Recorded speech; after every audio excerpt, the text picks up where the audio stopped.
आपने पिछली बार कहा था आज की शिक्षा व्यवस्था से सरस्वती तत्व लुप्त हो गया है। ये सरस्वती तत्व क्या है? अरे सरस्वती माता को नहीं जानते क्या? सरस्वती माता जानते हुए सरस्वती तत्व आपको लगता होगा कि क्या है। देखिए, सरस्वती को हम क्या कहते हैं? सरस्वती शब्द की व्याख्या की, सरस्वती।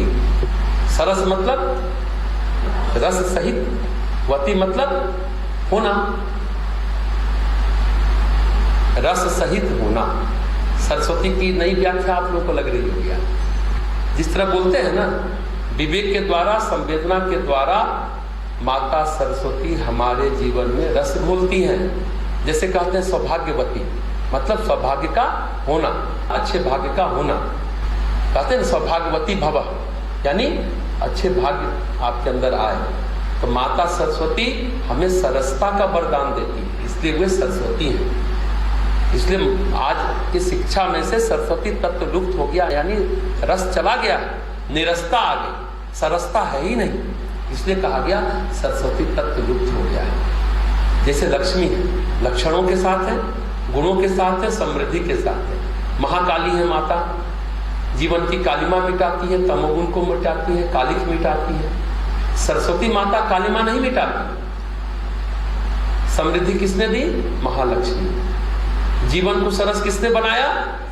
महासरस्वती। और जीवन में सरसता का समावेश किसने किया? जीवन में रस भरा सरस्वती माता ने, इसलिए वो क्या कहलाएगी? सरस्वती कहलाएगी। आज की शिक्षा व्यवस्था से सरस्वती तत्व चला गया, मतलब रस चला गया, संवेदना चली गई। जैसे गायत्री मंत्र जपने के लिए बोलते हैं, तत्सवितुर्वरेण्यम क्या है? एक चरण, गायत्री के 3 चरण है, त्रिपदा गायत्री कहते हैं, 3 पद है। तत्सवितुर्वरेण्यम है महाकाली, हमारे जीवन से कालिमा को, कालिक को मिटाएंगे। तत्सवितुर्वरेण्यम यानी प्रकाश आता है, अंधकार जाता है, प्रकाश का वर्ण करते हैं। ये हुआ क्या? तत्सवितुर्वरेण्यम महाकाली, कालिक को मिटाती है।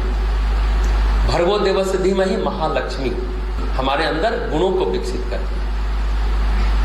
गुण विकसित होगा तो धन आए, लक्षण अच्छे होंगे तो लक्ष्मी का प्रवेश होगा। ये बात कही जाती है। लक्षण कहता नहीं, ये लड़की का लक्षण कर्म अच्छा नहीं है, लड़के का लक्षण कर्म अच्छा नहीं है।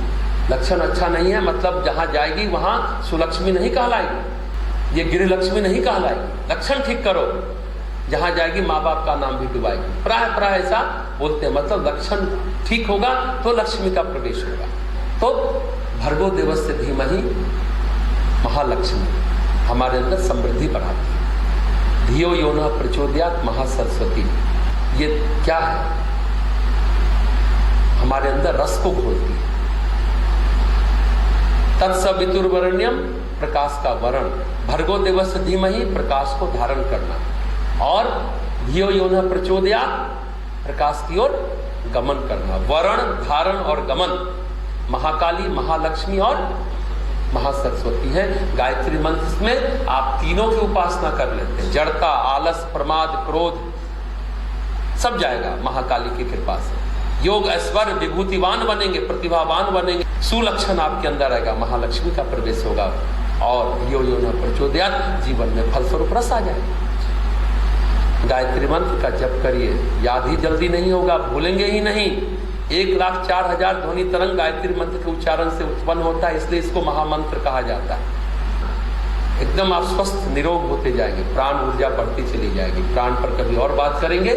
तो ये बात, जैसे जैसे संवेदना बढ़ती जाएगी वैसे वैसे आपके अंदर सरस्वती तत्व बढ़ेगा, यानी धियो यो नः प्रचोदयात् बढ़ेगा। अपने दुखों के साथ दूसरों का दुख भी समझ आ जाए, उसी को न संवेदना कहते हैं। अपना दुख नहीं हम रोते चिल्लाते गाते रहते हैं ना, दूसरे का दुख भी समझ में आवे। पिछली बार भी चर्चा की थी हमने, sympathy is greater than gold, Wordsworth ने कहा, पढ़ा ना।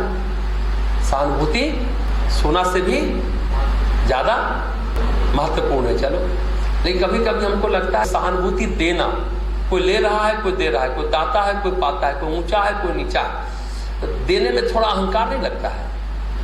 सहानुभूति प्रदान कर रहे हैं, दे रहे हैं। सहानुभूति की जगह होना चाहिए समान होना, सिंपैथी की जगह एम्पैथी होना चाहिए।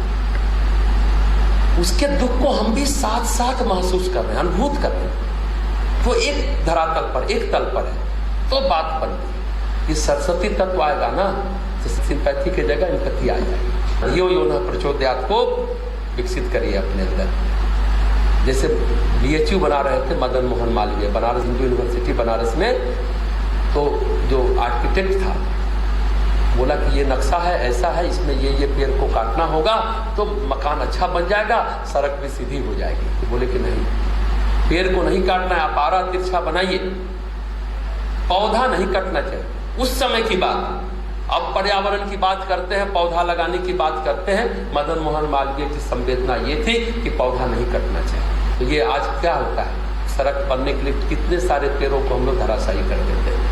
आज क्या हो गया, आर्किटेक्ट ने कहा कि सौंदर्य चला जाएगा, बोले चले जाने दो, किसी को हानि पहुंचाकर सौंदर्य मिले, इससे अच्छा है कि सौंदर्य न मिले। मालवीय जी ने कहा यही बात है संवेदना। हम आज छोटे से लाभ के लिए पता नहीं क्या कर डालेंगे, कुछ भी कर डालेंगे, किसी भी हद तक चले जाएंगे, अनीति अभद्रता की पराकाष्ठा को छू लेंगे। आज क्या चिंतन ये है ना, आपने गीत सुना ना, चिंतन चरित्र में विकृति भरी हुई है, चहुं ओर कौरवों की सेना खड़ी हुई है, क्या पार्थ इन क्षणों में भ्रम में पड़ा रहेगा? अपने आप से पूछिए, अंदर का अर्जुन क्या मोह में रहेगा, भ्रम में रहेगा? नहीं। देखिए, जीवन में खास बात है क्या, समय एक जैसा नहीं होता, सत्ता किसी एक के पास नहीं रहती और शक्ति किसी एक के पास नहीं रहती। तो जब कबीर कहते हैं दुर्बल को न सताइए जाकी बुरी हाय, मुई खाल की सांस 100 सार भस्म हो जाए। कमजोर आदमी, चाहे वो धन से कमजोर हो, शरीर से कमजोर हो, मन से कमजोर हो, दुर्बल हो, दीन हो, दुखी हो, उसको सताइए मत।